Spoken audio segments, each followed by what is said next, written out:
my story that I wanted to bring to you, I don't know if you saw this, but I made a prediction. I can't even remember, man. It must have been at least 2 or 3 years ago. If we Yep. find the clip, I will send it to you and you can pop it in this episode. But I was starting to see Michelin do guides in more cities than the main ones that they had launched in.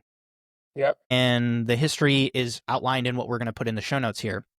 But Michelin just announced that there is its first regional guide that has been expanded, that is like a true foray into new territory since 2005 is what they're calling it. So it is the guide's American South guide, which now includes Alabama, Louisiana, Mississippi, North Carolina, South Carolina, Tennessee, and then that merges with the Atlanta guide, which already Hmm. existed and that we Okay. announced on the show a couple episodes back. Yeah, I have it here. And so my prediction was, as we start to get some of these cities that are just a little bit too close to each other, and we're also starting to see things like entire states, i.e., California, adopt the guide, Yep. it is going to get to a place where it is going to just be a little bit of a no brainer to not almost copy how James Beard does it, which I Yep. think makes so much sense. And for those that don't know James Beard, they do like regions of the US. And so they'll do like the Pacific Northwest is its own region, the American South is its own region. And then they take, because they have to pick winners not like Michelin does. Michelin operates much more like a tier list, whereas James Beard picks one winner to get the award for that year. And so, as we're looking at this guide, I'd just be kind of curious. Like, I'm kind of giving myself a little bit of flowers here to just give a little bit of a humble brag because it kind of was a little bit obvious. It's not the coolest prediction in the world, but at the same time, seeing it actually happen is really, really cool. And to give you some numbers behind this, the Travel South USA is the organization that ultimately decided to help to bring this up and off the ground.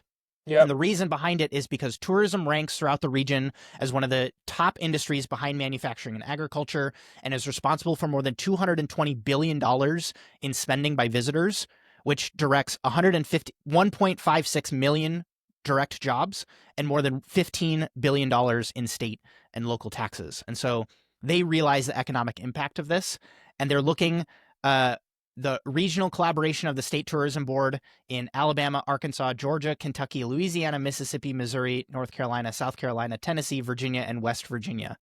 And so this is a huge area of the US. I have my thoughts on why Michelin ends up being important to come to a city, but I just kind of be curious to hear your thoughts on this development. I think this helps answer my previous question. I had not heard of this um recently. I mean, in theory, I know there's a lot of, issues with the guide in terms of pricing and whatnot, but in theory, I feel like for the last few decades, obviously Michelin has expanded out, but it's been the East Coast major cities and the West Coast major cities. You go to a place like Alabama, or you go to a place like North Carolina, where cost of living is much cheaper. Although, obviously in metro areas, it'll be higher than the rest of the state. But is this that gateway for those next chefs? Are we about? Is the gateway of, and those chefs are there, but is the gateway of the highest recognition going to start in these places, and we're going to see culinary meccas in North Carolina or in South Carolina or in Tennessee, which I could see happening. So I think it's a positive. Obviously, like I think the country has a vast of amounts of different cuisine. Um, I'd be interested to see how they rate compared to like a New York City or a California. But I think it's great, and I think it opens up a lot of opportunity for those who can't afford to go live in a big city like New York or can't afford to go live in a state like California because the cost of living is high. I think that this is a good opportunity. But again, we'll see. What does that mean for pricing on menus? What does that mean for the culture in these kitchens? What does that mean for burnout and everything else that comes with Michelin? But yeah, I think it'll be interesting to see, and I think it offers some good exposure to areas of the country that aren't recognized as much for their culinary prowess, but obviously have amazing food just in different formats. It's a semi-connected story, but speaking locally, there's a chef at a restaurant here who was a chef de cuisine, um, Aisha Abram, if I'm getting her name correctly. She was the head chef at Canlis, and that's one of the big fine dining places here in the city that I live in, which is Seattle.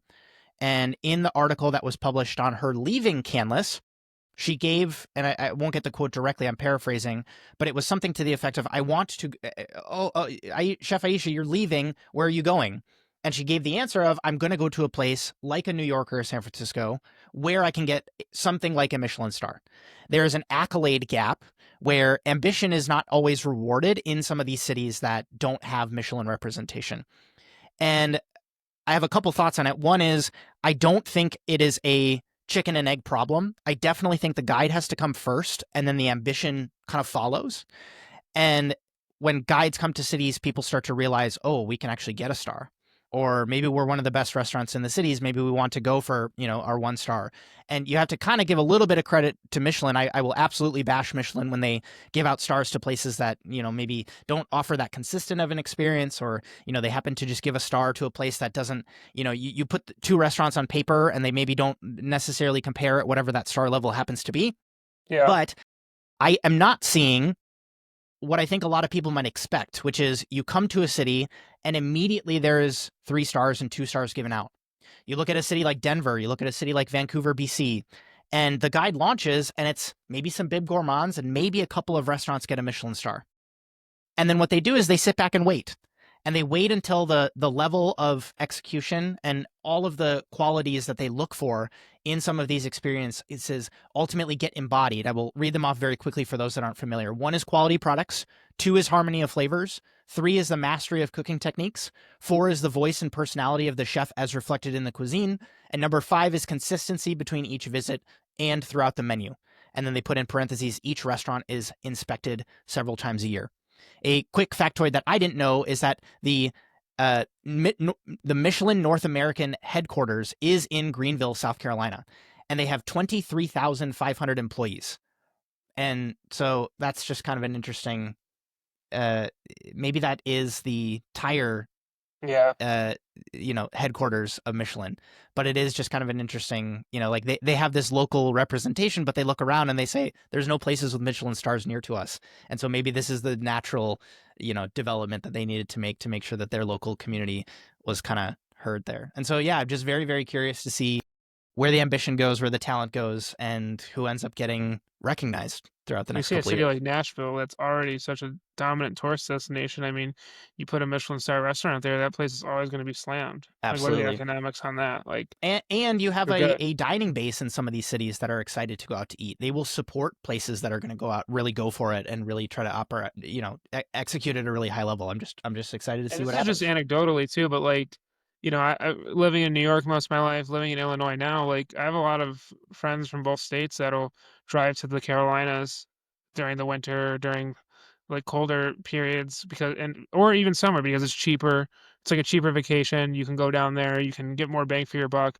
And so if you have like a fine dining like destination, like I could totally see people just going there for a Michelin star restaurant. They do it for less. Like they'll go there. Like I have friends that'll go there for specific restaurants that aren't even fine dining. Like it's just Right. like Right.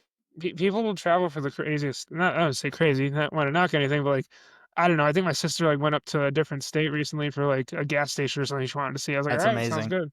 Yeah, that's It amazing. all just depends. Like it's funny. Well, I We went think to the the fireworks too. next thing to So look for is, like what is the East Coast?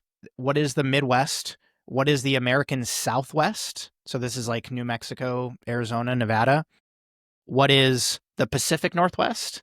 And then do we have these kind of like run by the state almost? So I'm thinking California and New York specifically, where they kind of, again, take a little bit of a playbook out of James Beard to ultimately make it so that at least the US, I know that they talk about this being part of the North American Michelin Guide, but is there something where we kind of have more of a regional thing? And again, to the point that we talked about earlier with Chef Keller, you don't have to, make that call of like, do I need to go to the place where I'm going to get the recognition from something like Michelin in order for my restaurant on the fine dining end to be successful? I can have my pick of the litter, and regardless of where I go, I can actually now have a little bit more choice.